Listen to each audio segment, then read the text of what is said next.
So this is actually a very unique looking box, and we'll come back to the box a little bit later. Inside, you get a pack with a SIM card tool, an included screen protector, as well as a clear case. We then have the device. There's a 45-watt charger, as well as 3.5mm earphones because the Infinix GT10 Pro does have a 3.5mm headphone jack. And then we have an orange power cable, and I like that this is color themed. Now going back to the box, this can actually turn into a music amplifier. The cable can feed through the back, and it's quite a fun little touch to be able to use this instead of just throwing the box away. Let's now get to the device and take it out of its plastic. So we've got this cyber-mecha design, which draws inspiration from the cyberpunk sci-fi genre. I've got the cyber black here, but it's also available in a mirage silver. Flat edge also have a customizable mini LED indicator here at the back, and this can light up on pulse for incoming calls, notifications, when you're charging, when you start up, as well as when you're gaming. A pretty nice, unique touch. Now let's take a look at the display, which is one of my favorite things about the GT10 Pro. Now this is a large 6.67-inch flexible AMOLED display.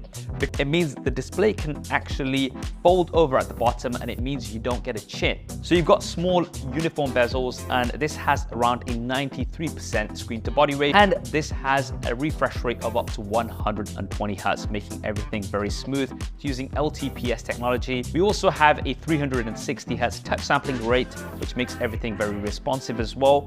900 nits of brightness with an in-display fingerprint scanner. So we have the MediaTek Dimensity 8050 chipset. This is an efficient 6nm chipset. Now this is a chipset which is ideal for gaming in the premium mid-range, and we have ultra graphics powered by the all-sensory game engine.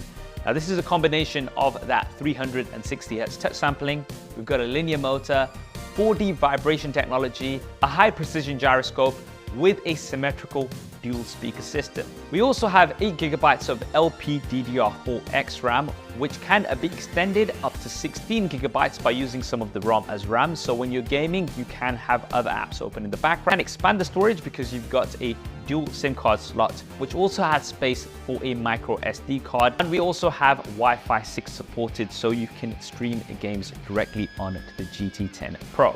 Now I've tested lots of games on here, and they run very smooth without any hiccups, and you can get frame rates of up to 90 frames a second. Software, we do have XOS 13 for GT, which is based upon Android 13.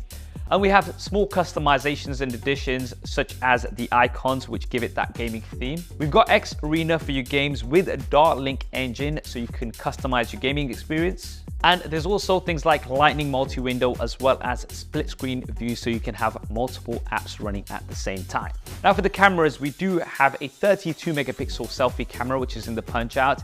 And then we have a 108 megapixel primary camera, which has a large 1/1.67-inch sensor. And this also supports phase detection autofocus. You can shoot at the full 108 megapixels if you do want all of that resolution.